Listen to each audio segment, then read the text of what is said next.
This is an instructional video on how to set the Bermad Model 423 pressure sustaining and pressure reducing valve. For the purpose of the demonstration, the water is flowing from left to right. The sustaining pilot is on the left-hand side, which vents out through the bottom of the pilot. And the reducing pilot is the pilot that vents out through the side and senses the downstream pressure. The first thing we have to do in every control valve before commissioning is to ensure that we have all of the entrapped air out of the control chamber. So the first thing we do is we turn the three-way tap to the closed position, which applies water pressure to the top. Then momentarily we turn it to the open position to vent any air out of the cover. Then we turn it back to the closed position to apply water to the bonnet again, and then turn it to the open position again briefly to ensure that we've released all of the entrapped air. Then turn the valve back to the closed position and keep it in that position for a few seconds. The next thing we have to do is apply around about one rotation of spring tension to the pressure reducing pilot, which is preset. And on the sustaining pilot, we want to turn this clockwise all the way. The next thing to do now is to set the sustaining pilot. The sustaining pilot is designed to hold the pump back on the curve and to stop the pump cavitating. So it's very important in this condition to open up a greater number of irrigation shifts than the pump capacity can handle. So if we're normally irrigating 2 shifts, we want to open up at least 4 shifts so that the pump can't keep up.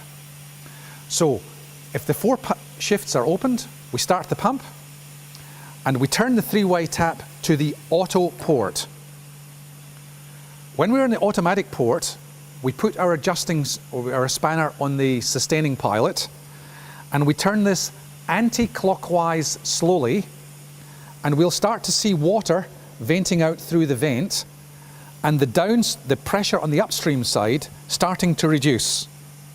So you'll see as I slowly turn the bolt anti-clockwise, the upstream pressure is reducing. Now at 500 kPa, I'll continue to do that till I achieve a pressure of 400 kPa. And when I stop turning the bolt anti-clockwise, we'll see the pilot has stopped venting and the system is stable. We've now set the sustaining at 400 kPa. So what we do is we just tighten the lock nut and the sustaining is set. Now it's time to set the reducing. Close down the 4 irrigation shifts and open up the smallest irrigation shift possible, smaller than what the pump will normally run. I'll demonstrate that now by just closing a downstream valve.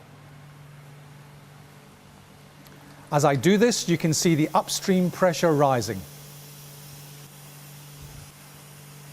The condition we have now is we have a small irrigation shift operating, and you'll see the downstream pressure is very low at 200 kPa and the upstream pressure is greater than 600.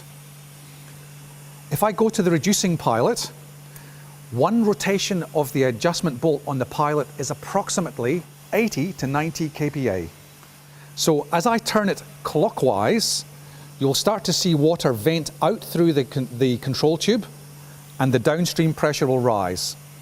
So it's important to do this slowly because the submains may not be fully charged, but as I turn this slowly clockwise, water starts to vent out through the tube and the downstream pressure starts to increase. As I turn it another quarter of a turn, the water vents, the pressure rises. I continue to do that until I achieve the pressure we want. And now that I've reached the desired pressure, I tighten the lock nut.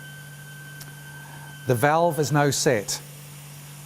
Should you require any further information, you can go to our website at bermad.com.au to get operation and instruction manuals.